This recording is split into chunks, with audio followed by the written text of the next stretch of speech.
بزرگان محترم، عزیز نوجوانان اسلام،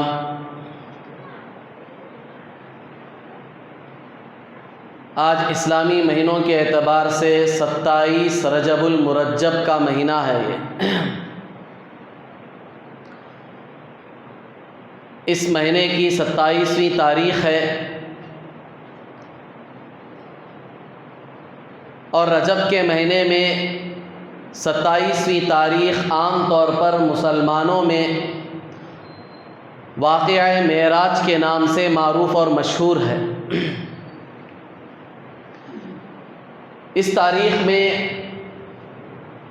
اللہ تبارک و تعالیٰ نے سید الاولین والآخرین، امام الانبیاء، امام الکل، تاجدار مدینہ، محبوب کبریا، جناب محمد الرسول اللہ صلی اللہ علیہ وسلم کو وہ مقامات عطا فرمائے، وہ درجات عطا فرمائے اور وہ بلندیاں اللہ نے عطا فرمائی کہ جب سے اس کائنات کو اللہ نے بنایا ہے اور اس کے بعد سے لے کر جب سارے انسانوں میں سے مسلمان جب جنت میں چلے جائیں گے اپنے اپنے مقامات پر، اپنے اپنے مراتب پر، حتیٰ کہ سارے انبیاء اپنے اپنے مراتب اور درجوں پر پہنچ جائیں گے، تو اس وقت تک اللہ تبارک و تعالیٰ نے جتنے مقامات تھے، جتنے مراتب تھے، جتنے درجات تھے، ان سارے درجات سے بڑھ کر درجہ اللہ تبارک و تعالیٰ نے جناب محمد رسول اللہ صلی اللہ علیہ وسلم کو عطا فرمایا اس رات میں، جس رات یہ معراج کا واقعہ پیش آیا۔ یہ مرتبہ نہ آج تک اس سے پہلے کسی کو ملا، نہ قیامت کے بعد جنت میں جانے کے بعد بھی کسی کو یہ رتبہ ملے گا، یہ مقام ملے گا، یہ مرتبہ ملے گا۔ جن بلندیوں پر اللہ کے نبی پہنچے ہیں، اللہ نے آپ کو بلایا ہے، اس مرتبے اور اس بلندی پر کوئی نبی بھی نہیں پہنچ سکتا۔ یہ خاص اللہ تعالیٰ نے اپنے حبیب، اپنے لاڈلے کے لیے یہ مقام، اس مقام پر اللہ نے پہنچایا۔ نہ پہلے کوئی پہنچا ہے، نہ بعد میں کوئی پہنچے گا۔ انسان تو دور کی بات، کوئی بڑے سے بڑا نبی بھی جنت میں جانے کے بعد بھی اس مقام پر نہیں پہنچے گا جس مقام پر اللہ نے اپنے حبیب کو بلایا، اور دنیا میں رہتے ہوئے، زندہ رہنے کی حالت میں اپنے اسی جسد مبارک کے ساتھ اللہ نے بلایا ہے ان بلندیوں پر، اور اپنے دیدار سے نوازا ہے۔ دیدار کا شرف اللہ نے عطا فرمایا، اور مخصوص تحفے تحائف اللہ کے رسول صلی اللہ علیہ وسلم کو خود عطا فرمائے اور اس امت کو دیے گئے۔ تو یہ ہے واقعہ معراج، معراج کا واقعہ۔ عام طور پر 27 رجب میں مسلمانوں میں یہ واقعہ بہت معروف اور مشہور ہے کہ اس تاریخ کو یہ واقعہ پیش آیا۔ آگے چل کر ہم احادیث کی روشنی میں اور پھر تاریخ کی روشنی میں اس کا جائزہ لینے کی کوشش کریں گے کہ واقعہ تو برحق ہے، پیش آیا ہے، لیکن کیا اس تاریخ ہی کو واقعہ پیش آیا ہے؟ حدیث اس بارے میں کیا کہتی ہے، تاریخ اس بارے میں کیا کہتی ہے، اس کا جائزہ ہم آگے لیں گے انشاءاللہ۔ اس سے پہلے واقعہ معراج پر ایک اجمالی نظر ہم ڈالیں گے کہ واقعہ معراج کیوں پیش آیا۔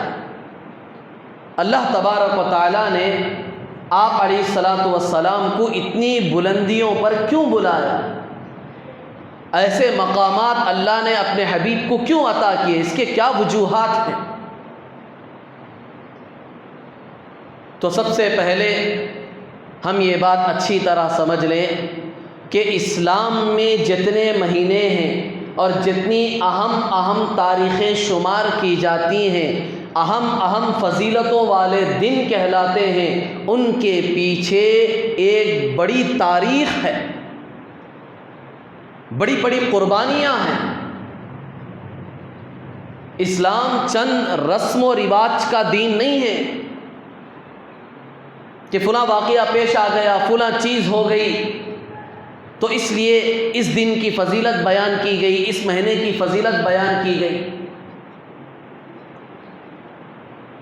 اسلام کی ہر تاریخ، ہر فضیلت کے پیچھے قربانی ہے، قربانی کی ایک طویل تاریخ ہے۔ تو یہ جو واقعہ پیش آیا ہے معراج کا واقعہ، اس کے پیچھے قربانیوں، تکلیفوں، مشقتوں، پریشانیوں کی ایک دل چیرنے والی داستان ہے۔ اللہ کے رسول صلی اللہ علیہ وسلم کا کیا مقام، آپ کا کیا مرتبہ، آپ کے صدقے میں اس کائنات کو اللہ نے وجود بخشا۔ اگر آپ کو پیدا نہ کرنا ہوتا تو کائنات کو اللہ نہ بناتے۔ جس کے صدقے میں اس کائنات کو بنایا، اس پر کتنی مصیبتیں آئیں، کتنی پریشانیوں کا اسے سامنا کرنا پڑا، کتنی مصیبتوں سے اسے دوچار ہونا پڑا، کس درجے کی، کس قسم کی اس ہستی کو قربانیاں دینی پڑی، اور وہ سب صرف اس امت کے لیے تھا، اپنے لیے کچھ نہیں تھا، اپنے لیے نہیں تھی۔ یہ قربانیاں، یہ پریشانیاں، یہ مصیبتیں اور یہ حالات جن کا اللہ کے رسول صلی اللہ علیہ وسلم نے کھل کر مقابلہ کیا، ان کو برداشت کیا، یہ سب صرف اور صرف اس امت کے لیے تھا۔ اس روئے زمین پر بسنے والی یہ انسانیت جو قیامت تک آئے گی، صرف اس کے لیے تھی یہ قربانی۔ اللہ کے رسول صلی اللہ علیہ وسلم کے احسانات اس امت پر کتنے ہیں، ہم اس کا اندازہ نہیں لگا سکتے، ہم تصور بھی نہیں کر سکتے، تصور سے باہر کی چیز ہے۔ غرض بزرگان محترم، میں نے عرض کیا کہ اس واقعے کے پیچھے قربانی کی ایک طویل داستان ہے۔ مختصر طور پر، اجمالی طور پر ہم اس کا جائزہ لیں، دیکھیں کہ اللہ تعالیٰ نے آپ علیہ الصلوۃ والسلام کو جو اتنی بلندیاں عطا فرمائی، ان کی وجوہات کیا تھی، اسباب کیا تھے۔ تو ہمیں وہ تاریخ اٹھانی پڑے گی جب اللہ کے رسول صلی اللہ علیہ وسلم کی عمر مبارک 40 سال کی ہوئی اور آپ علیہ الصلوۃ والسلام کو اللہ تعالیٰ نے نبی بنایا، نبوت کا تاج آپ کے سر پر رکھا اور ایک ذمہ داری آپ کے کاندھوں پر ڈالی اور یہ حکم دیا کہ اب آپ توحید کا پرچار کریں، ایک اللہ کے ہونے کو بتائیں، لوگوں کو سمجھائیں۔ چنانچہ آپ علیہ الصلوۃ والسلام اس مشن کو لے کر کھڑے ہوئے، لوگوں میں چل پھر کر آپ نے دعوت دی، لوگوں کو سمجھایا، اللہ کے ایک ہونے کو بتلایا۔ تو سب سے پہلے غیر نہیں بلکہ اپنے دشمن ہو گئے، سگا چچا دشمن ہو گیا، آس پاس رہنے والے آپ علیہ الصلوۃ والسلام کے دشمن ہو گئے، اور چند لوگوں نے جو آپ علیہ الصلوۃ والسلام کی دعوت قبول کی اور ایمان میں داخل ہوئے، اسلام میں داخل ہوئے، قریش مکہ نے، مکے کے جو مشرکین تھے، ان سب نے مل کر ان کو تکلیفیں پہنچانی شروع کی کہ مسلمان کیوں ہوئے ہیں، انہوں نے اسلام کیوں قبول کیا، محمد صلی اللہ علیہ وسلم کی دعوت کو انہوں نے کیوں قبول کیا۔ چنانچہ حضور صلی اللہ علیہ وسلم کو بھی تکلیفیں دی جاتی تھی، اور آپ پر جتنے لوگ ایمان لائے تھے سب لوگوں کو انتہا درجے کی تکلیفیں دی جاتی تھی۔ واقعات بارہا ہم سنتے ہیں، مجھے وہ واقعات بیان نہیں کرنا۔ تو صحابہ آپ علیہ الصلوۃ والسلام کی خدمت میں آئے، آ کر پوچھا اللہ کے رسول صلی اللہ علیہ وسلم، مشرکین مکہ نے تکلیفوں کی انتہا کر دی ہے، بے حد تکلیفیں پہنچا رہے، آپ ہمیں اجازت دیں کہ ہم کمزور نہیں ہیں، ہم مقابلہ کر سکتے ہیں، ہم بھی دکھائیں گے ان کو۔ اللہ کے رسول صلی اللہ علیہ وسلم نے کہا، اللہ کی طرف سے ان کے جواب دینے کا حکم تمہیں نہیں ہے، صبر کرو، بس صبر کرو، صبر کرو۔ ان کی طرف سے تکلیفوں کے پہاڑ توڑے جا رہے اور یہاں صرف صبر ہو رہا ہے، صبر ہو رہا ہے، صبر ہو رہا ہے۔ یہ صحابہ کے ایمان کو بنایا جا رہا ہے، کیونکہ یہ وہ طبقہ ہے جو قیامت تک کی انسانیت کے لیے رول ماڈل بنے گا، نمونہ بنے گا پوری انسانیت کے لیے۔ تو اس کا ایمان کیسا ہونا چاہیے، ان کے اعمال کیسے ہونے چاہیے، ان کا دین کس درجے کا ہونا چاہیے، ان کے اخلاق کیسے ہونے چاہیے، ان کی تربیت ہو رہی ہے۔ حکم ہوا کہ جواب نہیں دینا ہے۔ ایسے نہیں صحابہ کمزور تھے، بزدل تھے، وہ تو جان کو ہتھیلی میں لے کر چلنے والے تھے، جان کی ان کو کوئی پرواہ نہیں تھی، ڈٹ کر مقابلہ کرنے والے تھے۔ لیکن اللہ اور اس کے رسول کی طرف سے ایک حکم تھا کہ صبر کے گھونٹ پیتے رہو، پیتے رہو، تمہیں صرف صبر کرنا ہے، جواب نہیں دینا۔ چنانچہ صحابہ صبر کرتے رہے، صبر کرتے، اور وہاں سے تکلیفیں کم نہیں ہوئی، تکلیفوں کی انتہا ہوئی اور تکلیفیں بڑھنی شروع ہوئی۔ صحابہ حضور صلی اللہ علیہ وسلم کی خدمت میں آئے تو اللہ کے رسول صلی اللہ علیہ وسلم نے کہا کہ ٹھیک ہے، اب تمہیں اس بات کی اجازت دی جاتی ہے کہ اگر تم یہاں رہنا نہیں چاہتے ہو، ہجرت کرنا چاہتے ہو، یہاں سے دوسری جگہ منتقل ہونا چاہتے ہو اپنے ایمان، اپنے دین کی حفاظت کے لیے، تو ٹھیک ہے، تمہیں اس شہر مکہ کو چھوڑ کر دوسرے شہر، دوسرے ملک میں جانے کی اجازت دی جاتی۔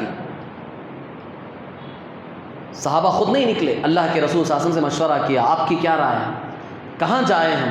آپ نے اجازت دی ہے تو ہم آپ کے مشورے پر چلیں گے، آپ کے مشورے کے تابع کہاں جائیں؟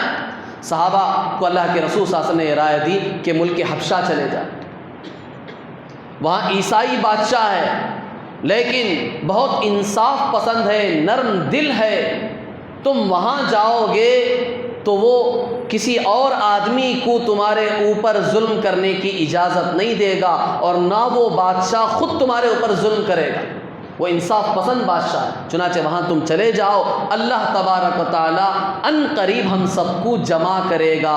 اللہ کے نبی نے یہ بشارت دی، خوشخبری دی صحابہ کو، ایسے نہیں کہ تم جا رہے ہو تو پھر کبھی مجھ سے ملاقات نہیں ہوگی، کہ جلد ہی اللہ تبارک و تعالی ہم سب کو ایک جگہ جمع کرے گا، جاؤ اللہ کے نام پر ہجرت کر کے چلے جاؤ۔ چنانچہ سب سے پہلے صحابہ کا قافلہ 16 افراد پر مشتمل، 11 مرد تھے، 5 عورتیں تھیں اس میں۔ یہ 16 افراد کی جماعت سب سے پہلے مکے کو چھوڑ کر انہوں نے حبشہ ہجرت کی۔ چند دن کے بعد انہیں غلط خبر پہنچی کہ مکے والے سب مسلمان ہو گئے، خوشی کے مارے حبشہ سے دوبارہ واپس آ گئے، وہ جو 16 افراد گئے ہوئے تھے۔ جب مکے کے قریب پہنچے تو اطلاع ملی کہ جو خبر پہنچی تھی غلط خبر پہنچی تھی، مکے والے کوئی مسلمان نہیں ہوئے۔ اب پریشان ہو گئے کہ کہاں جائیں، مکے میں اندر جائیں گے تو تکلیفیں ہوں گی، اب پھر واپس جانا بھی ایک بڑا مسئلہ ہے، لیکن راستہ کوئی نہیں تھا، تو چند افراد دوبارہ واپس چلے گئے اور باقی افراد مکے کے اندر چھپتے چھپاتے پہنچ گئے۔ کفار مکہ کی تکلیفیں اور زیادہ شروع ہوئی، اور زیادہ شروع ہوئی۔ پھر صحابہ نے حضور صلی اللہ علیہ وسلم سے اجازت مانگی۔ یہ سب سے پہلی جو ہجرت ہوئی تھی 16 افراد کی، وہ 5 نبوی میں ہوئی تھی، نبوت ملنے کے 5ویں سال، 5 سال تک تکلیفیں برداشت کی صحابہ نے، اس کے بعد ہجرت کی ہے۔ 1 ہفتہ 1 مہینہ نہیں، پورے 5 سال صحابہ نے اتنی بڑی قربانیاں دی، اس کے بعد ہجرت کی ہے، وہ بھی 16 افراد نے۔ پھر صحابہ کی دوسری جماعت حضور صلی اللہ علیہ وسلم کی خدمت میں آئی، اجازت چاہی تو اللہ کے رسول صلی اللہ علیہ وسلم نے ان کو اجازت دی، جاؤ تم بھی حبشہ کی طرف ہجرت کر کے چلے جاؤ۔ اس وقت 103 افراد پر مشتمل صحابہ کا ایک قافلہ روانہ ہوا، جس میں 86 مرد تھے، 86 مرد حضرات تھے اور 17 عورتیں تھیں اس میں۔ 103 افراد کا یہ قافلہ دوبارہ حبشہ ہجرت کر کے چلا گیا۔ وہ وہی رہے حتیٰ کہ یہاں حضور صلی اللہ علیہ وسلم کے 13 سال گزرے ہیں سخت تکلیفوں میں، انتہا درجے کی تکلیفوں، اور انہی میں 7ویں سال مکے میں آپ کے نبوت ملنے کے 7ویں سال مکے والوں نے جب یہ دیکھا کہ مسلمان تو بہت آگے بڑھتے چلے جا رہے ہیں، ہر آدمی اسلام میں داخل ہو رہا ہے، محمد صلی اللہ علیہ وسلم کی دعوت کو قبول کر رہا ہے، تو انہوں نے یہ فیصلہ کیا کہ اب ان کا سول بائیکاٹ ہونا چاہیے، اب ان کو بالکل الگ تھلگ کر دینا چاہیے۔ یہ اسلام کی دعوت سے باز آنے والے نہیں ہیں، چپ رہنے والے نہیں ہیں، ان کا اب سول بائیکاٹ کیا جائے۔ باقاعدہ طور پر انہوں نے ایک معاہدہ تیار کیا اور اسے بیت اللہ پر لکھ کر لٹکا دیا، تاکہ صرف مکے والے نہیں، مدینے والے نہیں، سعودی والے نہیں، بلکہ پوری دنیا کے کونے کونے سے جو فرد بھی یہاں حج کرنے کے لیے آتا، چونکہ زمانے جاہلیت میں بھی حج ہوتا تھا، دنیا کے کونے کونے سے لوگ آتے تھے حج کرنے کے لیے، طریقہ غلط تھا لیکن آتے تھے حج کرنے کے لیے، تو دنیا کے کونے کونے سے جو بھی آدمی آئے گا وہ اس معاہدے کو دیکھے گا۔ بالکل بیت اللہ پر لٹکایا گیا تھا، جو کالا گھر ہے جسے کعبہ کہتے ہیں، اس پر لٹکایا گیا تھا۔ اس میں لکھا ہوا تھا کہ بنو ہاشم بنو عبد المطلب کا مکے والوں نے بائیکاٹ کر دیا ہے، ان سے نہ کوئی مل سکتا ہے، نہ ان سے کوئی تجارت بزنس کر سکتا ہے، نہ ان کو کوئی کھانے پینے کی ضرورت کی چیز کوئی دے سکتا ہے، نہ ان سے کوئی معاملہ کر سکتا ہے۔ یہ صاف لکھ کر لگا دیا گیا۔ چنانچہ 3 سال تک اللہ کے رسول صلی اللہ علیہ وسلم ایمان والوں کے ساتھ شعب ابی طالب، 2 پہاڑ کے درمیان جو گھاٹی تھی وہاں انہیں الگ کر دیا گیا، سب چیزیں بند کر دی گئی، تھوڑا بہت جو اناج ساتھ میں تھا لے کر گئے تھے سب ختم ہو گیا، عورتیں تڑپ رہی تھی، بلبلا رہی تھی، چھوٹے چھوٹے بچے وہ بھی تڑپ رہے تھے، بلبلا رہے تھے۔ آسمان کی آنکھوں نے یہ منظر دیکھا کہ اس ہستی پر اور اس ہستی کے ماننے والے جانثار صحابہ اور صحابیات اور ان کی اولاد پر ظلم کے پہاڑ توڑے جا رہے ہیں، اور یہاں سے ایمان سے ایک قدم پیچھے ہٹنے کے لیے تیار نہیں، نہ مرد تیار ہے، نہ عورت تیار ہے، نہ بچے تیار ہیں۔ اللہ کے رسول صلی اللہ علیہ وسلم کا سب ساتھ دے رہے۔ یہ معمولی عرصہ نہیں تھا، 3 سال آپ اندازہ لگائیں، اس ہستی پر ظلم کے پہاڑ توڑے جا رہے ہیں جس کے صدقے میں اس کائنات کو بنایا گیا۔ یہ جتنے کفار تھے جو روزی کھا رہے تھے، پانی پی رہے تھے، صحت کی زندگی گزار رہے تھے، عیاشیاں کر رہے تھے، اپنی منمانیاں کر رہے تھے، وہ سب اسی کے صدقے طفیل ہو رہا تھا۔ جس کے صدقے میں کھا رہے تھے، جس کے صدقے میں کھانا پینا صحت مل رہی تھی، اسی کو بھوکا مار رہے تھے۔ لیکن اللہ تبارک و تعالیٰ نے اپنے حبیب جناب محمد رسول اللہ صلی اللہ علیہ وسلم سے آپ کے جانثار صحابہ اور صحابیات سے قربانیاں دلوائی اور یہ بتایا قیامت تک کی انسانیت کے لیے اسلام قربانی کو چاہتا ہے کہ تمہیں اسلام کے لیے، دین کے لیے، ایمان کے لیے، اللہ کو راضی خوش کرنے کے لیے، جنت کو حاصل کرنے کے لیے، آخرت کی کامیابی کے لیے، دنیا کی کامیابی کے لیے تمہیں قربانی اگر اس درجہ دینی پڑے تو دینا ہوگا تمہیں۔ یہ سبق بتایا گیا ہے امت کو۔ کوئی اپنے مقام کو نہ دیکھے، کوئی اپنی نمازوں کو نہ دیکھے، کوئی اپنے صدقہ خیرات کو نہ دیکھے، کوئی اپنے حج اور عمرہ کو نہ دیکھے، کوئی اپنی مسجد کی تعمیرات کو، مدرسوں کی تعمیرات کو، بیواؤں یتیموں پر جتنا لاکھوں روپے ہم خرچ کر رہے ہیں اسے دیکھ کر یہ نہ سوچ لیں کہ میں نے اتنا سب کچھ کیا ہے، اتنے نیک اعمال کیے ہیں تو میرے اوپر یہ حالات کیوں آ رہے ہیں۔ کوئی یہ نہ سوچے جب اللہ کے نبی پر اتنے سخت حالات آ سکتے ہیں ہم ان کا مقابلہ کر سکتے ہیں، ایمان میں، اعمال میں، دین میں، اخلاق میں، صدقہ خیرات میں، عبادات میں، نہ اللہ کے نبی کا، نہ آپ کے جانثار صحابہ مردوں کا، نہ صحابیات عورتوں کا، کوئی مقابلہ نہیں کر سکتے۔ اس کے باوجود ان پر ایسے ظلم و ستم کے پہاڑ توڑے گئے، اللہ کی طرف سے مدد نہیں آئی۔ کیوں نہیں آئی؟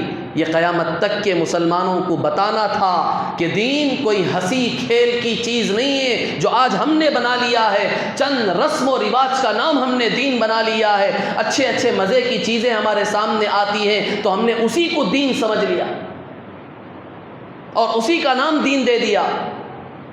اور سالوں میں چند دن ہم نے خاص کر لیے ہیں، طے کر لیے ہیں کہ انہی دنوں میں یہ رسم و رواج پورا کر کے ہم خوش ہوتے ہیں اور بہت ہی فخریہ طور پر یہ کہتے ہیں کہ ہم سچے پکے مسلمان ہیں، ہم عاشق رسول ہیں، دین پر جان دینے والے ہیں۔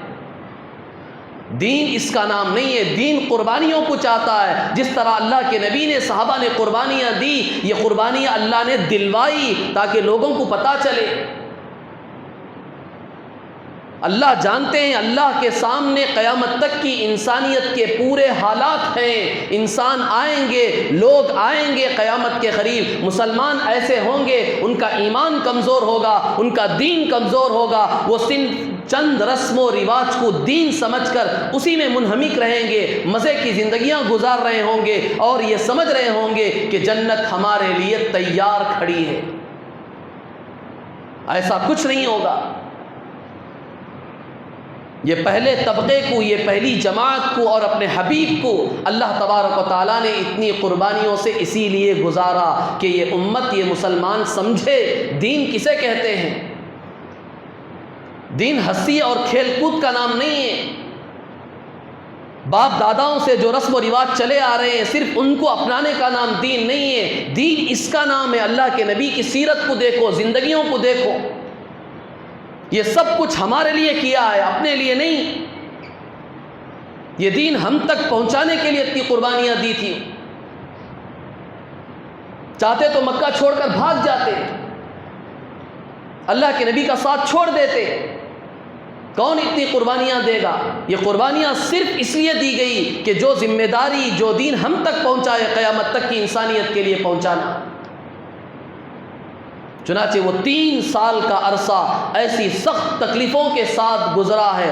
اللہ کے رسول صلی اللہ علیہ وسلم کو بعد میں وحی کے ذریعے سے اطلاع ملی، یہ بتایا گیا کہ وہ جو معاہدہ پرچی میں لکھ کر بیت اللہ پر لگایا گیا ہے، کعبۃ اللہ پر لگایا گیا ہے، دیمک نے اسے کھا کر ختم کر دیا ہے۔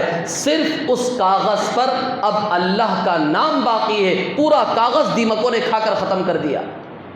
یہ وحی کے ذریعے سے اطلاع ملی۔ حضور صلی اللہ علیہ وسلم نے پیغام بھیجا اور کہا کہ وہ معاہدہ جو لٹکایا گیا تھا بیت اللہ پر وہ ختم ہو چکا ہے۔ چنانچہ جب قریش مکہ نے، مشرکین مکہ نے جا کر دیکھا تو واقعی صحیح خبر تھی، وہ معاہدہ ختم ہو چکا تھا، دیمکوں نے کھا کر ختم کر دیا تھا۔ پھر اللہ کے رسول صلی اللہ علیہ وسلم کو اور صحابہ کو تھوڑی سی راحت ملی، وہ باہر نکلے اس گھاٹی سے، اس سول بائیکاٹ سے وہ آزاد ہوئے۔ آج کے دور کی طرح وہ دور نہیں تھا کہ آج کے دور میں کسی ملک کا یا کسی علاقے کا یا کسی شہر کا یا کسی گاؤں کا سول بائیکاٹ بھی کیا جاتا ہے تو دوسری طرف سے کھانے پینے کی چیزیں پہنچ جاتی ہیں کسی نہ کسی درجے میں۔ وہ دور نہیں تھا، چاروں راستے بند کر دیے گئے تھے۔ اگر کسی ایک کے بارے میں بھی پتہ چلتا کہ وہ ان کی مدد کر رہا ہے، وہ ان کو کھانے کی چیز پہنچا رہا ہے تو اسے بڑے سخت طریقے سے پیٹا جاتا، مارا جاتا۔ کسی کو ہمت نہیں تھی مسلمانوں کی مدد کرنے کی۔ 3 سال کا عرصہ ایسے خطرناک قربانیوں کے ساتھ گزرا۔ یہ سب قربانیاں اللہ کے رسول صلی اللہ علیہ وسلم کو دلوائی گئی۔ اس کے بعد جب وہاں سے آپ علیہ الصلوۃ والسلام آزاد ہوئے ہیں تو پھر آپ کے چچا جو آپ کے بطور محافظ کے تھے ان کا انتقال ہوا۔ پھر آپ کی جو بیوی تھی، چہیتی بیوی حضرت خدیجۃ الکبریٰ رضی اللہ تعالیٰ عنہا، ان کا انتقال ہوا۔ مصیبتوں پر مصیبت اللہ کے رسول صلی اللہ علیہ وسلم پر ٹوٹ رہے تھے۔ آپ علیہ الصلوۃ والسلام نے دیکھا کہ جب اپنے اور اس شہر والے میری دعوت کو قبول کرنے کے لیے تیار نہیں، میری بات ماننے کے لیے تیار نہیں، تو میں دوسری جگہ جا کر دعوت دوں گا، وہاں جا کر کوشش کروں گا۔ چنانچہ آپ علیہ الصلوۃ والسلام طائف گئے ہیں وہاں کے 3 سرداروں کو دعوت دینے کے لیے کہ یہ 3 سردار اگر اسلام میں داخل ہو گئے تو پورا کا پورا طائف اسلام میں داخل ہو جائے گا۔ لیکن ان غداروں نے، بدبختوں نے اللہ کے رسول صلی اللہ علیہ وسلم کی دعوت تو قبول نہیں کی، الٹا آپ علیہ الصلوۃ والسلام کے پیچھے چند شریر لڑکوں کو لگا دیا جنہوں نے آپ علیہ الصلوۃ والسلام پر اتنے پتھر برسائے، آپ علیہ الصلوۃ والسلام کا جسم مبارک لہو لہان ہو گیا، اور جو جوتے نالین مبارک آپ علیہ الصلوۃ والسلام نے پہنے تھے پورے خون سے تتر بتر ہو گئے۔ یہ سب کچھ ہو رہا ہے اس زمین کے اوپر آسمان کے نیچے وہ طاقتور فرشتے دیکھ رہے ہیں جبریل علیہ السلام جنہوں نے اپنے ایک پر کے بازو سے پوری کی پوری قوم لوط کو اٹھا کر آسمان تک لے جا کر الٹا زمین کے اندر دھسا دیا تھا، وہ کھڑے ہو کر دیکھ رہے ہیں یہ منظر، لیکن اللہ تبارک و تعالیٰ کی طرف سے کوئی حکم نہیں ہے۔ اللہ کے نبی یہاں قربانی دے رہے ہیں، اور آپ علیہ السلام نے بھی کوئی گلہ نہیں کیا، کوئی شکوہ نہیں کیا، کوئی شکایت نہیں کی اللہ سے، بلکہ اللہ کے سامنے خود اپنی بے بسی کا اظہار کیا، اپنی کمی کا اظہار کیا، اور کہا کہ اے اللہ، کیا آپ مجھ سے ناراض ہیں جس کی وجہ سے آپ نے مجھے ان کے ہاتھوں میں کر دیا کہ مجھے تکلیفیں پہنچا رہے ہیں؟ میرے اوپر ضروری ہے، لازم ہے کہ میں آپ کو جس وقت تک خوش نہ کروں اس وقت تک میں چین سے نہ بیٹھوں۔ اللہ کے رسول صلی اللہ علیہ وسلم نے اپنی بے بسی کا اظہار کیا تو اللہ تبارک و تعالیٰ کی رحمت جوش میں آئی، اللہ نے 2 فرشتوں کو جو پہاڑ پر مقرر تھے بھیجے اور کہا کہ آپ حکم دیں، دونوں پہاڑ کے درمیان یہ جو طائف پورا کا پورا علاقہ ہے، سیکنڈوں میں ہم ان کو تہس نہس کر دیں۔ اللہ کے رسول صلی اللہ علیہ وسلم نے بد دعا نہیں دی، آپ تو رحمت للعالمین بن کر آئے تھے۔ حضور صلی اللہ علیہ وسلم نے کہا اللہم اہد قومی فانہم لا یعلمون، پروردگار میری اس قوم کو ہدایت دے، یہ مجھے نہیں جانتے کہ میں کون ہوں۔ آپ علیہ السلام نے اس موقع پر بھی دعا دی ہے، بد دعا نہیں دی۔ پھر اس کے بعد آپ علیہ السلام بالکل ٹوٹ چکے تھے سب طرح سے، کہ کوئی دعوت قبول نہیں آ رہا۔ جو اپنے تھے، جو ساتھ دینے والے تھے، چچا ان کا انتقال ہو گیا، جو ایک چہیتی بیوی تھی جو ہر غم دکھ میں ساتھ دینے والی تھی، اس کا سایہ بھی اٹھ چکا، تو ظاہری اسباب کوئی نہیں تھے اللہ کے رسول صلی اللہ علیہ وسلم کے سامنے۔ تو حضور صلی اللہ علیہ وسلم اسی غم میں آپ کی زبان سے یہ جملے نکلے تھے کہ کوئی کاش میرا دوست ہوتا، میرا یار ہوتا، جو میری غم گساری کرتا، جو مجھے ساتھ دیتا، اس نازک موقع پر جو مجھے تسلی دیتا، کوئی تو ہوتا، کیونکہ ظاہری اسباب سب ختم ہو چکے تھے۔ اس وقت اللہ تبارک و تعالیٰ کی رحمت جوش میں آئی۔ اتنی قربانیوں کے بعد اللہ تبارک و تعالیٰ کی طرف سے فیصلہ ہوا کہ اب اپنے حبیب کا مقام ہم اس کائنات والوں کو دکھائیں گے کہ یہ کون سی ہستی ہے جن کی تم آج اتنی بے عزتی کر رہے ہو، جن کے مقام کو تم نے نہیں پہچانا، ہم آج بتائیں گے کہ یہ کون ہے، اس کا مقام کیا ہے، اس کا مرتبہ کیا ہے۔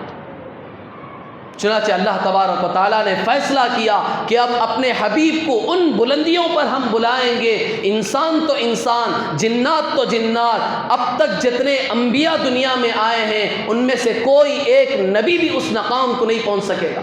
اب اس مقام پر اپنے حبیب کو ہم بلائیں گے، وہ مراتب عطا کریں گے، وہ درجات ہم دیں گے۔ چنانچہ اللہ تبارک و تعالیٰ نے اپنے حبیب جناب محمد رسول اللہ صلی اللہ علیہ وسلم کو وہ بلندیاں عطا فرمائی، اسی کا یہ واقعہ ہے، واقعہ معراج۔ آپ علیہ السلام اپنی پھوپھی ام ہانی رضی اللہ تعالیٰ عنہا کے گھر میں سوئے ہوئے تھے، لیٹے ہوئے تھے، اسی غم میں کہ کوئی یار نہیں ہے، کوئی دوست نہیں ہے جو غم گساری کرے، جو تسلی دینے والا ہو۔ اتنے میں حضرت جبریل علیہ السلام میکائیل علیہ السلام کے ساتھ چھت پھاڑتے ہوئے اندر تشریف لائے۔ آپ علیہ السلام سوئے ہوئے تھے، آپ کو بیدار کیا، اور جبریل علیہ السلام نے کہا یا رسول اللہ ان اللہ یقرئک السلام، اللہ تبارک و تعالیٰ نے آپ کو سلام بھیجا ہے، ویدعوک، اللہ تبارک و تعالیٰ آپ کو بلا رہے ہیں، ان ربک لمشتاق الیک، آپ کا رب آپ کی زیارت کا مشتاق ہے، اللہ آپ کی ملاقات کو چاہتا ہے۔ اللہ کے رسول صلی اللہ علیہ وسلم جو غم سے ٹوٹ چکے تھے، جب اللہ کا سلام سنا، اللہ کی دعوت سنی اور اللہ کے اشتیاق کو سنا تو خوشی خوشی آپ علیہ السلام اٹھے، پھر جبریل علیہ السلام کے ساتھ، میکائیل علیہ السلام کے ساتھ گئے ہیں۔ وہاں حتیم کعبہ جو بیت اللہ کے اطراف اس طرح ایک دیوار بنی ہے، اس جگہ پر لے جا کر جبریل علیہ الصلوۃ والسلام نے آپ کا سینہ چاک کیا، آپ کے دل مبارک کو اندر سے نکالا، اور جنت سے جو ایک تشت لائے تھے، ایک برتن لائے تھے، اس میں آپ کے دل کو رکھ کر آب زمزم سے دھویا گیا، اس کا غسل دیا گیا۔ اللہ کی ملاقات کے لیے جا رہے ہیں۔ اس کے بعد جبریل علیہ الصلوۃ والسلام نے دل مبارک کو اس کے مقام پر رکھ کر اسے بند کر دیا۔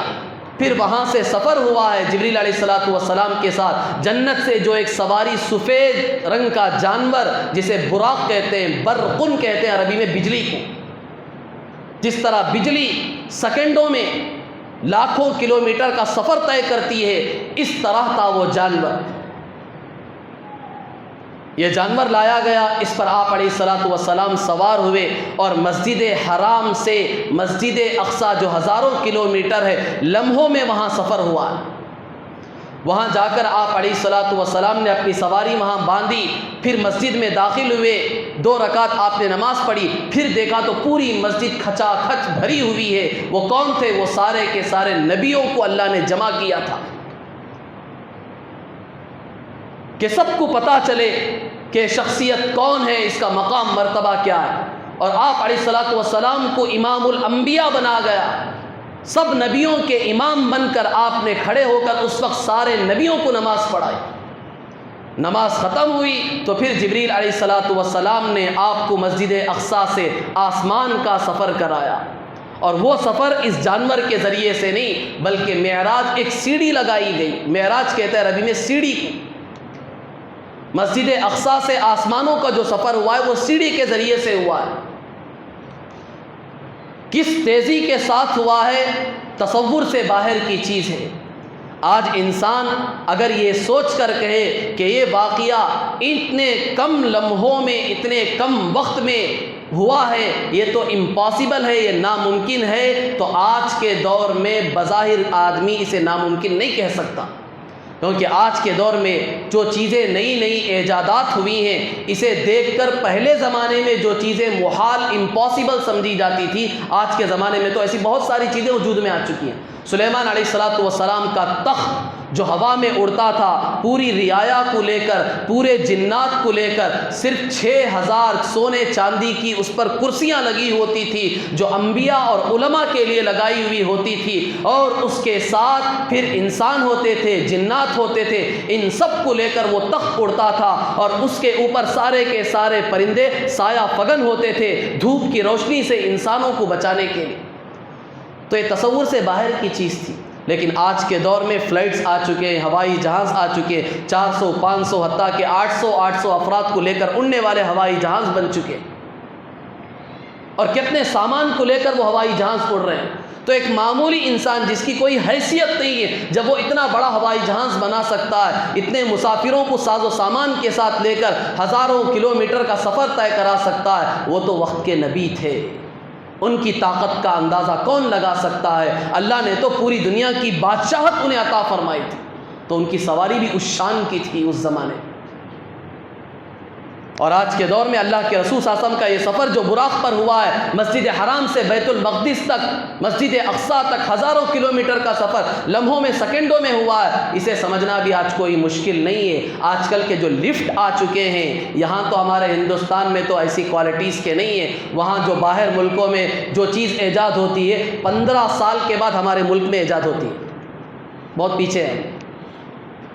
ان ملکوں میں ایسے ایسے لفٹ ہیں جو سیکنڈوں میں، 1 منٹ میں 100 مالے یا 110 مالے تک وہ پہنچا دیتی، 1 منٹ میں اتنے تیز دار لفٹ آ چکے ہیں۔ تو اللہ کے رسول صلی اللہ علیہ وسلم کی یہ جو سواریاں تھیں، وہ اللہ کی طرف سے بھیجی ہوئی جنت کی شاہی سواری تھی، جو پوری کائنات کا دولہا تھا، اس کی سواری تھی۔ تو آپ اندازہ لگائیں کس شان کی سواری ہوگی۔ ایک معمولی انسان اتنی چیز بنا سکتا ہے، تو اللہ نے کس شان سے بنائی ہوگی وہ سواریاں۔ چنانچہ آپ علیہ الصلوۃ والسلام پھر مسجد اقصیٰ سے آسمانوں پر گئے، جبریل علیہ السلام لے کر گئے۔ سب سے پہلے آسمان پر گئے، وہاں ایک دربان تھا اسماعیل، جس کے ماتحت میں 70,000 فرشتے تھے. جا کر جبریل علیہ السلام نے دروازے پر دستک دی. اندر سے آواز آئی, پوچھا گیا کہ کون ہیں؟ کہا کہ جبرائیل ہیں. کہا کہ ساتھ میں کون ہیں؟ محمد صلی اللہ علیہ وسلم ہیں. اللہ کی طرف سے بلاوا آیا, دروازہ کھلا, آپ علیہ السلام اندر داخل ہوئے تو آپ نے دیکھا کہ آدم علیہ السلام ہیں. آپ نے آدم علیہ السلام کو سلام کیا جبرائیل کے کہنے پر, تو آدم علیہ السلام نے بھی اس کا جواب دیا. ملاقات ہوئی. پھر آپ دوسرے آسمان پر چڑھیں. ایک آسمان سے دوسرے آسمان تک کا فاصلہ کتنے کروڑوں کلومیٹر ہے یہ ہم اندازہ نہیں لگا سکتے. آسمان کے نیچے جو چیزیں ہیں, جو ہمارے یہ پلانٹس, ہمارے یہ سٹارز, ہمارے یہ جو گیلیکسیز ہیں, یہ جو ہمارا ملکی وے ہے, سائنس نے جو تحقیق کی ہے, صرف ان تک پہنچنے کے لیے اربوں کھربوں سال لگ جائیں گے. یہ پورا فنا ہونے والا نظام ہے جو میں بتا رہا ہوں, جس کی تحقیق سائنس نے کی ہے. یہ سب آسمان کے نیچے کا نظام ہے جس کو اللہ نے فنا کرنے کے لیے بنایا. قیامت کے دن سب توڑ پھوڑ کر اللہ فنا کر دیں گے. صرف 3% دیکھا ہے, اور اس کے بارے میں یہ سائنسدان تحقیق سے بتاتے ہیں کہ ایک گیلیکسی سے دوسرے گیلیکسی تک پہنچنے کے لیے کتنے اربوں کھربوں سال لگ جائیں گے. تو آپ اندازہ لگائیں کہ ایک آسمان سے لے کر دوسرے آسمان تک کا کتنا فاصلہ ہوگا. یہ سب سیکنڈوں میں اللہ نے طے کرایا اپنے حبیب کو. آپ کا مقام بتانا تھا پوری کائنات کو. چنانچہ دوسرے آسمان پر گئے تو دوسرے آسمان پر اللہ کے رسول صلی اللہ علیہ وسلم کی ملاقات حضرت یحییٰ علیہ السلام اور عیسیٰ علیہ السلام سے. سلام کیا, سلام کا جواب ہوا, خیر خیریت ہوئی. پھر تیسرے آسمان پر گئے. تیسرے آسمان پر آپ کی ملاقات یوسف علیہ السلام سے ہوئی. پھر چوتھے آسمان پر گئے, وہاں آپ کی ملاقات ادریس علیہ السلام سے ہوئی. پانچویں آسمان پر گئے, وہاں ملاقات ہارون علیہ السلام جو موسیٰ علیہ السلام کے بھائی ہیں ان سے ملاقات ہوئی. چھٹے آسمان پر گئے, موسیٰ علیہ السلام سے ملاقات ہوئی. ساتویں آسمان پر گئے تو وہاں ابراہیم علیہ السلام سے ملاقات ہوئی. یہ ساری ملاقاتیں ختم ہوئی. 7 آسمان ختم ہو گئے. 7 آسمان کے اوپر جنت شروع ہوتی ہے. اتنی اوپر اللہ نے بنائی ہے, کتنی بڑی ہے اس کا اندازہ ہم نہیں لگتا. وہاں جنت شروع ہوئی, جنت کی نعمتیں. اور وہاں ایک درخت ہے جسے سدرۃ المنتہا کہتے ہیں, اینڈ ہے وہ. سدرہ کہتے ہیں بیری کے درخت کو. بیری جو ہم کہتے ہیں نہیں, بیری ملتی ہے, بیری ہم کھاتے ہیں. یہ بیری کے درخت کو سدرہ کہتے ہیں. منتہا کے معنی اینڈ. نیچے والے لوگ یہاں تک آ سکتے ہیں, اس سے آگے نہیں جا سکتے. اور اوپر اللہ کے جو فرشتے ہیں جو اللہ کے عرش کو تھامے ہوئے ہیں, جو قلم سے لکھ رہے ہیں, وہ نیچے نہیں آ سکتے. ان کی اینڈ یہ ہے, ان کی اینڈ یہ ہے. اعمال یہاں سے دنیا سے فرشتے لے جا کر وہاں رکھ دیتے ہیں. پھر اوپر سے اللہ کا ایک نظام چلتا ہے, وہاں سے اعمال اللہ کے دربار میں پیش کیے جاتے ہیں. تو یہاں پہنچا جبرائیل اللہ کے رسول صلی اللہ علیہ وسلم کے ساتھ. تو پھر وہاں آپ علیہ السلام نے دیکھا اذ یغشی السدرۃ ما یغشی, کہ وہ بیری کے درخت پر کچھ سونے کے جیسے پتنگے, پروانے سب پورے بیری کے درخت کو گھیرے ہوئے تھے. بعض مفسرین کہتے ہیں کہ وہ فرشتے تھے جو آپ علیہ السلام کے دیدار کے لیے آئے تھے. فرشتوں نے اللہ سے درخواست کی تھی, اے اللہ تیرے حبیب کے دیدار سے تو پوری مخلوق لطف اندوز ہو رہی ہے. انسان دیکھ رہے ہیں, جنات دیکھ رہے ہیں, چرند پرند دیکھ رہے ہیں, جانور دیکھ رہے ہیں. اے اللہ ہم اتنی اونچائی پر رہ کر بھی تیرے حبیب کا دیدار نہیں کر سکتے. بعض مفسرین نے کہا فرشتوں کی اس خواہش پر اللہ نے وہاں پہنچایا اپنے حبیب. چنانچہ سارے فرشتوں نے اللہ کے رسول صلی اللہ علیہ وسلم کا دیدار کیا اور اپنی وہ برسوں کی خواہش پوری کی. اور بعض مفسرین کہتے ہیں کہ چونکہ فرشتوں کو یہ زعم تھا, ان کو یہ گمان تھا, لن یخلق ربنا افضل من لن یخلق ربنا خلقا افضل منا ولا اعلم. فرشتوں کو یہ خیال تھا, گمان تھا کہ ہمارا رب, ہمارا پروردگار ہم سے زیادہ فضیلت عزت والی کوئی مخلوق پیدا نہیں کرے گا, ہم سے زیادہ علم والا کوئی پیدا نہیں کرے گا. تو اللہ نے اپنے حبیب کو ان سے آگے بلندیوں پر پہنچا کر ان کے الزام اور خیال کو توڑ کے رکھ دیا کہ دیکھو میرا حبیب وہ ہے جو تم سے بھی آگے بلندیوں پر پہنچ گیا. فرشتوں کا وہاں دیدار ہوا. پھر آپ علیہ الصلوۃ والسلام آگے بڑھے، جبرائیل رک گئے، کہا اے اللہ کے رسول میری انتہا یہ، اس سے آگے میں نہیں بڑھ سکتا، جاؤں گا تو جل کر راکھ ہو جاؤں گا، اب یہاں آپ ہی کو آگے بڑھنا ہے۔ چنانچہ اللہ کے رسول صلی اللہ علیہ وسلم کے سامنے ایک نور آیا، 70,000 پردوں میں آپ علیہ الصلوۃ والسلام چھپ گئے، پھر وہ نور آپ کو وہ بلندیاں طے کراتا ہوا عرش سے اوپر اللہ کے دربار میں پہنچا۔ صرف وہاں اللہ ہے اور آپ کا حبیب ہے۔ اب پوری کائنات، پوری مخلوق، چاہے وہ فرشتے ہوں، سب کے سب نیچے ہیں، اوپر صرف اللہ اور اس کا رسول ہے۔ اللہ نے ان بلندیوں پر پہنچایا کہ نہ آج تک کوئی انسان، کوئی جن، کوئی فرشتہ، نہ کوئی نبی آج تک یہاں پہنچا ہے، نہ قیامت کے بعد جنت میں آنے کے بعد بھی کوئی یہاں پہنچے گا۔ اس مقام پر ہم نے دنیا سے اپنے حبیب کو بلایا ہے۔ کوئی نبی بھی نہیں پہنچے گا اس مقام پر جنت میں جانے کے بعد بھی۔ اس مقام پر اللہ نے پہنچایا، اپنے حبیب کو زندہ رہنے کی حالت میں اس جسم کے ساتھ پہنچایا اور پوری کائنات کو بتایا کہ اس ہستی کو اب پہچانو جسے تم ستا رہے تھے مکے میں، 13 سال جس پر ظلم کے پہاڑ تم نے توڑے ہیں، 3 سال جس کا سول بائیکاٹ تم نے کیا ہے، ظلم و ستم کی انتہا جس پر تم نے کی ہے، تم نے کیا سمجھ رکھا، اس کا مقام کیا ہے، اس کا مرتبہ کیا ہے؟ کیا ہماری طرف سے مدد نہیں آ سکتی تھی؟ پوری کائنات کو اس کے لیے ہم تہس نہس کر سکتے تھے۔ کائنات تو اسی کے لیے ہم نے بنائی تھی، یہ نہ ہوتا تو کائنات کا وجود نہ ہوتا، اسے تم تکلیف پہنچا رہے ہو۔ چنانچہ وہاں بلا کر اللہ تبارک و تعالیٰ نے تسلی دی، آپ علیہ الصلوۃ والسلام کے مقام و مراتب بتائے۔ اللہ کے رسول صلی اللہ علیہ وسلم نے اس مقام پر پہنچ کر اللہ کے سامنے 3 ہدیے پیش کیے، التحیات للہ والصلوات والطیبات۔ اے اللہ، میری جو زبانی عبادتیں ہیں، میری جو جسمانی عبادتیں ہیں، میری جو مالی صدقہ خیرات کی عبادتیں ہیں، جتنا کچھ اب تک میں نے کیا ہے وہ سب تیرے لیے کیا ہے۔ یہ ہدیہ اللہ کے سامنے پیش کیا اللہ کے رسول صلی اللہ علیہ وسلم۔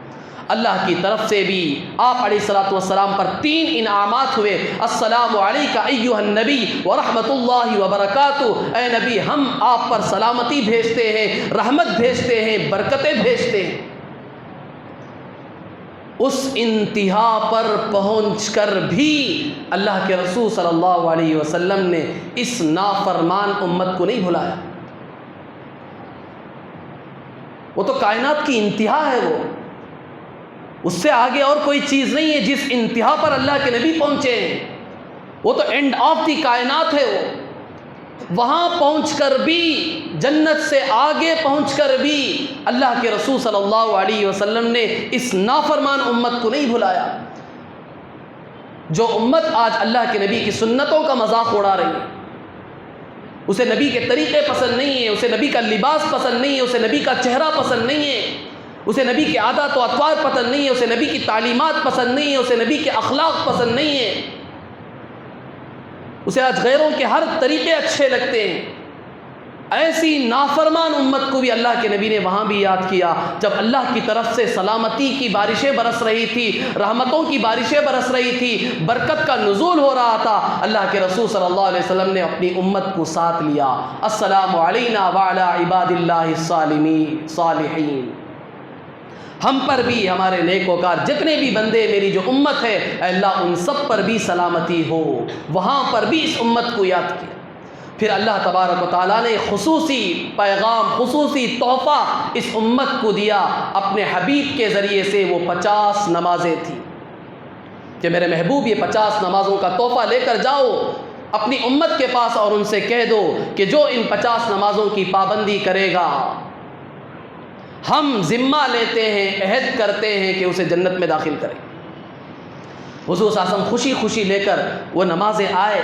چھٹے آسمان پر موسیٰ علیہ الصلوۃ والسلام سے دوبارہ ملاقات ہوئی۔ موسیٰ علیہ السلام نے پوچھا کہ اللہ سے ملاقات کر کے آ رہے ہو، ان بلندیوں پر جا کر آ رہے ہو جس بلندی پر آج تک کوئی گیا نہیں، نہ جا سکتا ہے، آپ کو اللہ نے کیا تحفہ دیا ہے، کیا لے کر جا رہے ہیں؟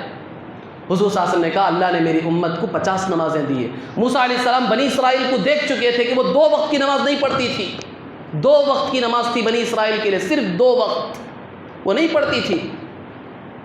موسیٰ علیہ السلام نے کہا اے اللہ کے رسول 50 نمازیں بہت زیادہ ہیں، آپ کی امت نہیں پڑھے گی۔ میں اپنی امت پر تجربہ کر چکا ہوں، دیکھ چکا ہوں، زندگی گزار کے آیا ہوں نیچے۔ 2 وقت کی نہیں پڑھتی تھی وہ، 50 وقت کی آپ کی امت کہاں سے پڑھے گی؟ نہیں پڑھے گی۔ آپ جائیے کم کرا کے لائیے۔ اللہ کے رسول صلی اللہ علیہ وسلم اللہ کے دربار میں دوبارہ پہنچے ہیں، اللہ دوبارہ دیدار کرا رہے ہیں، اے اللہ کچھ کم کر دیجئے۔ چنانچہ بعض روایتوں کے مطابق 5 نمازیں، بعض روایتوں کے مطابق بخاری شریف کی روایت ہے 10 نمازیں کم ہوئی ہیں، تو اس کے مطابق دیکھا جائے تو 4-5 مرتبہ جانا ہوا، اور بعض روایتوں میں 5 نمازیں کم ہوئی ہیں۔ 5 نمازیں کر کے آپ واپس آئے۔ موسیٰ علیہ السلام نے پوچھا کہ کتنی نمازیں؟ کہا کہ 45 نمازیں۔ کہا کہ نہیں پڑھ سکتی تمہاری امت، میں اپنی امت پر تجربہ کر چکا ہوں، 2 وقت کی نہیں پڑھتی تھی، آپ جائیے کم کرا کے لائیے۔ حضور صلی اللہ علیہ وسلم پھر گئے ہیں نماز کم کرانے کے لیے، پھر 5 کم ہوئے، 40 ہوئے، پھر آئے، موسیٰ علیہ السلام نے پھر واپس بھیجا، پھر گئے، واپس آتے جاتے 9 مرتبہ گئے ہیں، ہر وقت 5 نمازیں کم کرا کے لائے، آخر میں 5 نمازیں بچی۔ اللہ تبارک و تعالیٰ نے اپنے حبیب سے کہا، حبیب ہم وعدہ خلافی نہیں کرتے، ان اللہ لا یخلف المیعاد، جو وعدہ پہلے 50 نمازوں پر تھا وہی وعدہ 5 نمازوں پر بھی ہے، ثواب کم نہیں ہوگا۔ جو وعدہ ہم نے کیا ہے وہ 5 نمازوں پر وعدہ ہے۔ اللہ کے رسول صلی اللہ علیہ وسلم خوشی خوشی لے کر آئے، موسیٰ علیہ السلام سے ملاقات ہوئی، کہا کہ کیا ہوا؟ 5 نمازوں کا تحفہ لے کر جا رہا ہوں۔ موسیٰ علیہ السلام نے پھر وہی بات کہی۔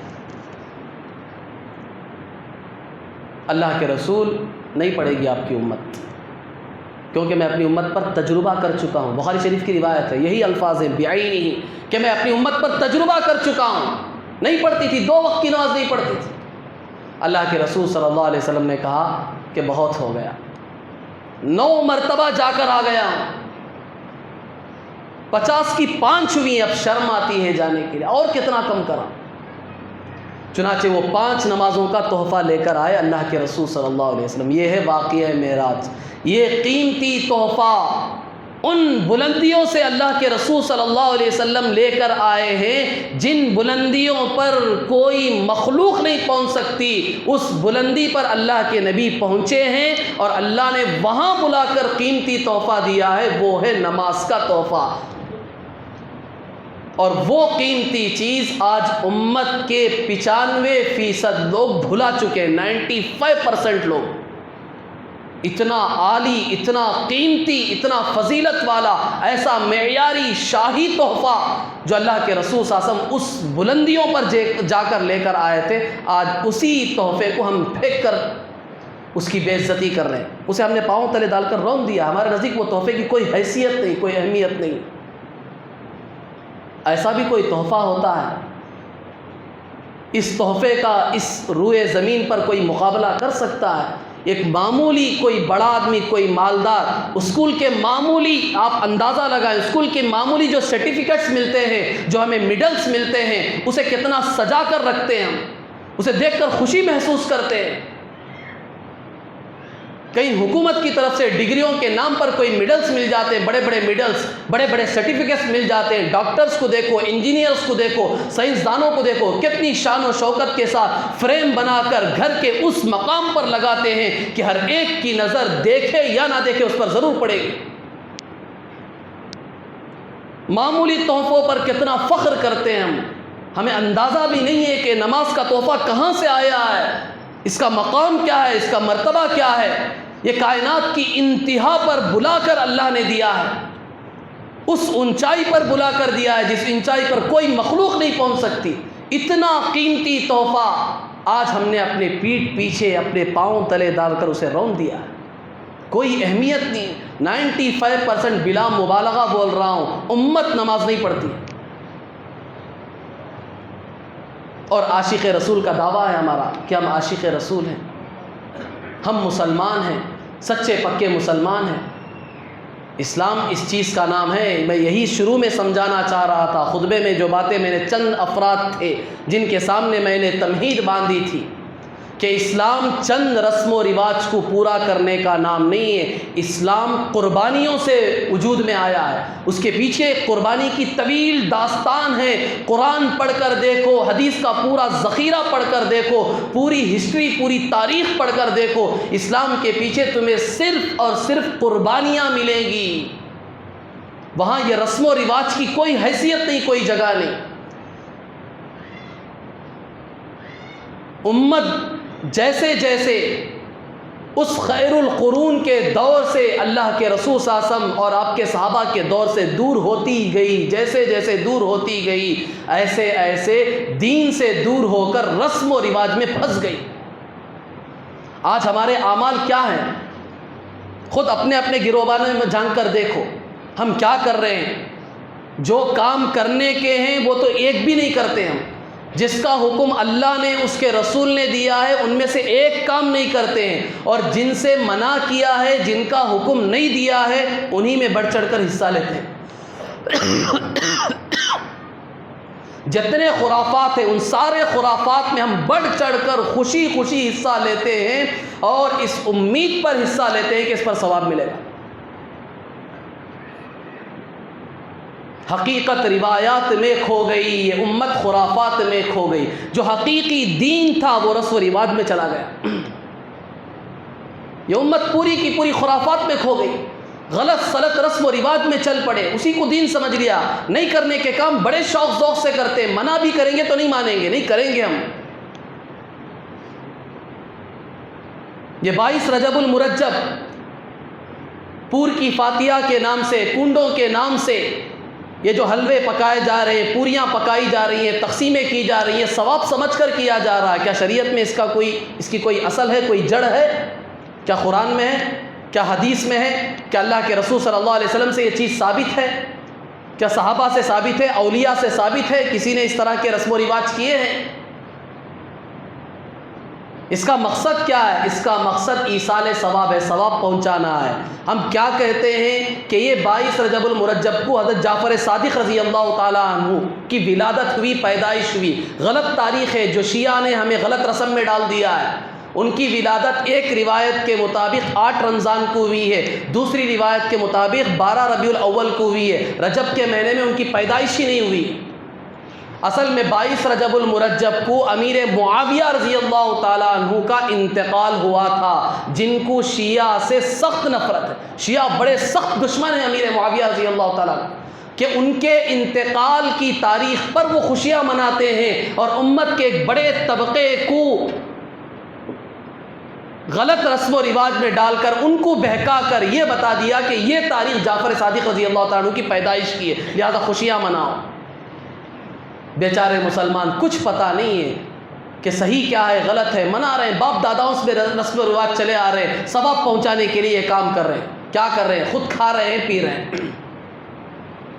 اسلام اس کا نام ہے، کھانے پینے کا نام اسلام ہے۔ اتنی عقل تو ہمیں ہونی چاہیے۔ دنیا میں اپنی عقل کہاں تک ہم دوڑاتے ہیں؟ اللہ نے عقل تو دی ہے، صحیح سمجھ تو دی ہے کہ خود کے کھانے پینے کا نام دین ہے، اسے ہم ثواب سمجھ رہے ہیں۔ ان کے گھر سے ہمارے گھر آ رہے ہیں، ہمارے گھر سے ان کے گھر جا رہے ہیں، اور ایسا ثواب سمجھ کے یہ کام کرتے۔ نماز پڑھنے میں کتنا ثواب ہے! کبھی ہم نے نماز پڑھی ہے 5 وقت کی؟ جمعہ کے دن جو اتنا بڑا مجمع آتا ہے، اب عصر کی نماز میں دیکھ لو کتنا مجمع ہوگا۔ کیا صرف جمعہ کی نماز ہے؟ اسے ہم نے دین نہیں سمجھا، نہ نماز کو ہم نے دین سمجھا ہے، نہ قرآن کی تلاوت کو ہم نے دین سمجھا ہے، نہ جو کام کرنے کے اسے دین سمجھا ہے۔ شیطان نے چند رسم و رواج میں ہمیں ڈال دیا، اسی کو دین سمجھ کے کر رہے ہیں۔ یہ جو پور کی فاتحہ کی جاتی ہے، مقصد کیا ہے آپ بتائیں مجھے؟ ثواب پہنچانا ہے نا، اسی مقصد سے کرتے ہیں، ثواب پہنچانا۔ ثواب پہنچانے کے لیے یہ طریقہ ہے کیا؟ کہیں طریقہ ہے اللہ کے رسول صلی اللہ علیہ وسلم سے ثابت ہے، صحابہ سے ثابت ہے یہ طریقہ؟ ثواب پہنچانے سے منع نہیں، آپ ثواب پہنچاؤ، سب کو پہنچاؤ، بزرگان دین کو پہنچاؤ، اولیاء اکرام کو پہنچاؤ، اپنے جتنے متعلقین انتقال کر گئے، ماں باپ ہے، دادا دادی ہے، نانا نانی ہے، جتنے انتقال کر گئے سب کو ثواب پہنچاؤ، منع نہیں ہے، لیکن طریقہ وہ ہونا چاہیے جو دین نے بتایا ہے، اسلام نے بتایا، طریقہ وہ ہونا چاہیے۔ قرآن پڑھ کر بخشو، غریبوں کو صدقہ خیرات کرو، اس کا ثواب پہنچاؤ، وہ ثواب پہنچے گا۔ یہ نہیں کہ خود کھا رہے ہیں، پی رہے ہیں، مالداروں کو کھلا رہے ہیں، پلا رہے ہیں، اور سمجھ رہے ہیں کہ ثواب وہاں پہنچ رہا۔ کہاں سے پہنچے گا ثواب؟ ایصال ثواب کریں، منع نہیں ہے، کریں، آپ ثواب پہنچائیں جسے جسے پہنچانا ہے، لیکن طریقہ وہ ہونا چاہیے جو اسلام نے بتایا ہے، اس طریقے سے آپ ثواب پہنچائیں۔ اللہ کے رسول صلی اللہ علیہ وسلم کی باقاعدہ روایت، آپ کا طریقہ عبداللہ ابن عمر رضی اللہ، میں صرف ایصال ثواب پر یہ بات کہہ رہا ہوں، بعض لوگ سمجھتے ہیں کہ ایصال ثواب کو یہ مانتے نہیں ہیں، یہ نہ سمجھے، روایت میں خود ہے عبداللہ ابن عمر رضی اللہ تعالیٰ عنہ، آپ کا باقاعدہ معمول تھا سنتوں پر سب سے زیادہ جان نچھاور کرنے والے، اللہ کے نبی کی ایک سنت کو بھی آپ نے نہیں چھوڑا ہے۔ عبداللہ ابن عمر جو عمر رضی اللہ تعالیٰ عنہ کے بیٹے ہیں، وہ خود ان کی روایت ہے، وہ کہتے ہیں قبرستان میں تدفین کے بعد خود میت جو ہے اس کے سرہانے کھڑے ہو کر پہلا جو پارہ ہے سورہ بقرہ، اس کی جو پہلی صورت ہے اس کا پہلا رکوع پڑھنا، اور پھر اس کے پیر کے پاس جو سورہ بقرہ کی آخری آیت ہے آمن الرسول، یہ پڑھنا۔ یہ خود کہتے ہیں کہ اللہ کے رسول صلی اللہ علیہ وسلم سے یہ چیز ثابت ہے، مر کر چلا گیا ہے، تدفین ہو گئی ہے، اسے ثواب پہنچایا جائے، یہ پڑھ کر بخشا جا رہا ہے۔ کون منع کر رہا ہے؟ جو طریقے ثابت ہیں ان طریقے سے ثواب پہنچاؤ، سب کو پہنچاؤ، منع کسی کو پہنچائے، اولیاء کرام کو، آپ بڑے بڑے بزرگان دین کو، آپ کے خاندان والوں کو، رشتہ داروں کو، جسے جسے پہنچانا ہے سب کو ثواب پہنچاؤ، منع نہیں ہے۔ لیکن اس کے مقابلے میں یہ جو غلط رسم و رواج جن میں شیطان نے، باطل نے ہمیں ڈال دیا ہے، اس سے اپنے آپ کو باہر نکالنے کی کوشش کریں۔ ہم نے اسی کو دین سمجھ لیا ہے اور یہ سمجھ رہے ہیں کہ یہ چند سال میں جو چند دن آتے ہیں، خاص دن، ان دنوں میں یہ رسم و رواج کر کے، یہ دعوتیں کر کے، یہ کچھ کام کر کے جسے ہم دین سمجھ رہے ہیں، اللہ اور اس کے رسول کے نزدیک یہ دین میں کا ایک حصہ بھی نہیں ہے۔ اور بخاری شریف کی روایت ہے، اللہ کے رسول صلی اللہ علیہ وسلم نے صاف فرمایا، من احدث فی امرنا ھذا ما لیس منہ فہو رد۔ اللہ کے رسول صلی اللہ علیہ وسلم نے فرمایا، جس آدمی نے ہمارے اس دین میں وہ نئی نئی چیزیں پیدا کی جو دین میں نہیں تھی تو وہ مردود ہے، اس کی اللہ اور اس کے رسول کے نزدیک کوئی حیثیت نہیں۔ 27واں رجب، آج 27 تاریخ ہے، بہت سے لوگوں کے یہاں مشہور ہے آج کا روزہ، بہت سے لوگوں نے رکھا بھی ہوگا، اس کی بھی کوئی حیثیت نہیں، کوئی روایت میں نہیں ہے 27 رجب کو روزہ رکھنا ہے، اور لوگ یہ بھی سمجھتے ہیں کہ 1000 روزوں کے برابر ثواب ملے گا۔ کہاں ثابت ہے؟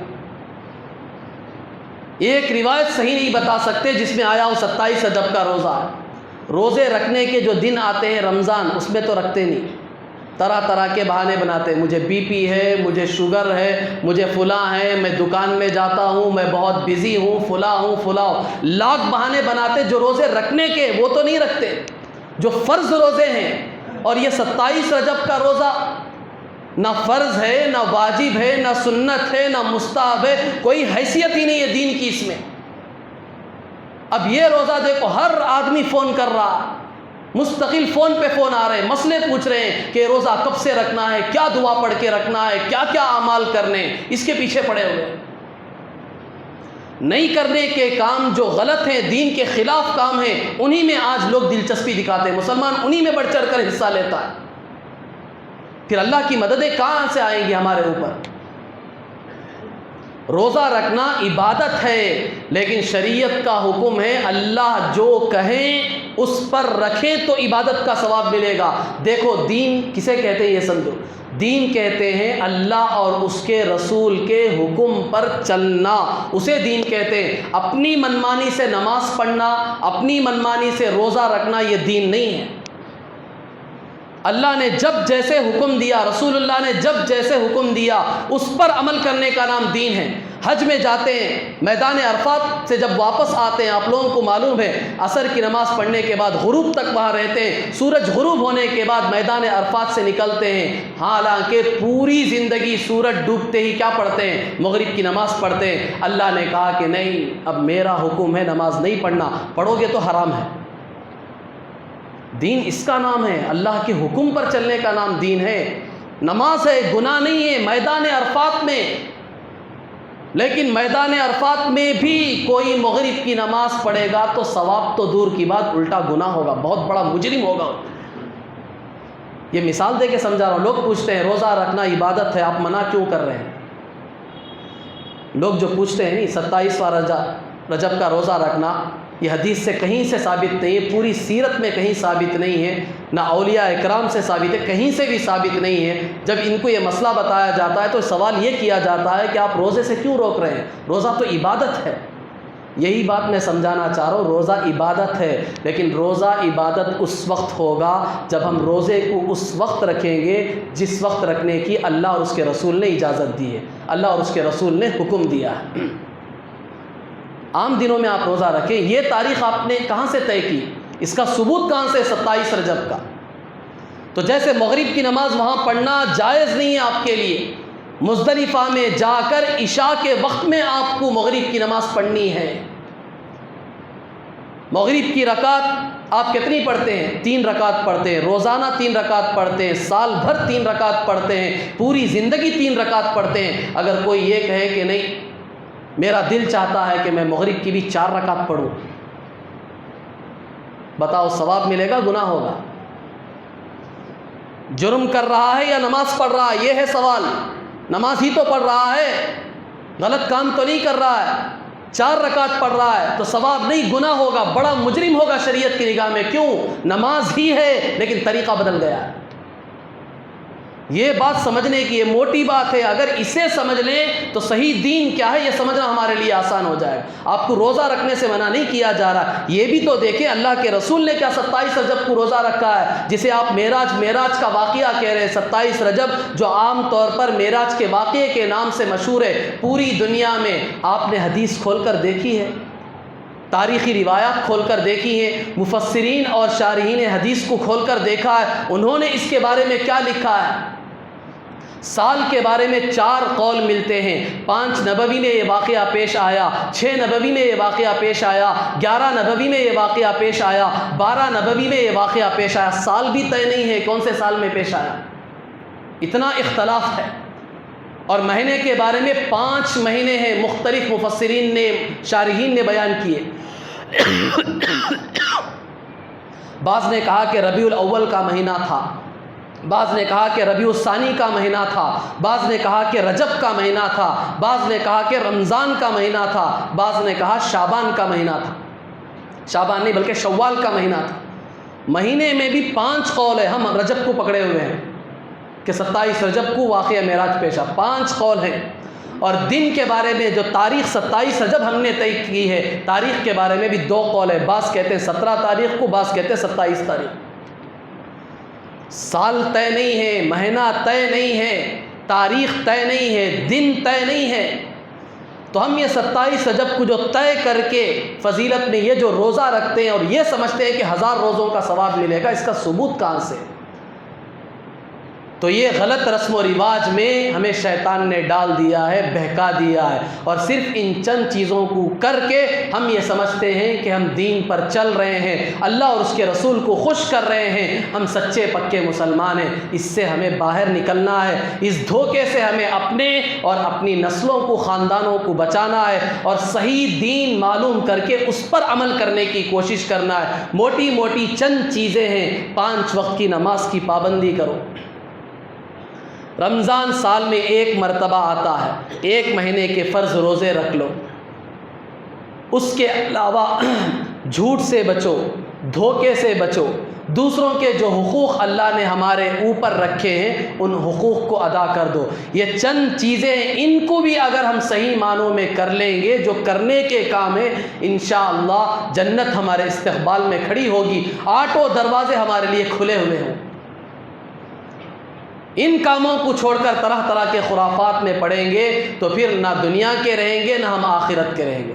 اللہ تبارک و تعالیٰ سے دعا ہے کہ اللہ تعالیٰ ہم سب کو صحیح معنوں میں دین کو سمجھ کر، معلوم کر کے اس پر عمل کرنے کی توفیق عطا فرمائے۔ خرافات سے، بے دینی سے، رسم و رواج سے اللہ تبارک و تعالیٰ ہماری اور پوری امت مسلمہ کی اور آئندہ آنے والی ہماری نسلوں کی بھی پوری حفاظت فرمائے۔ آمین۔ وآخر دعوانا الحمدللہ رب العالمین۔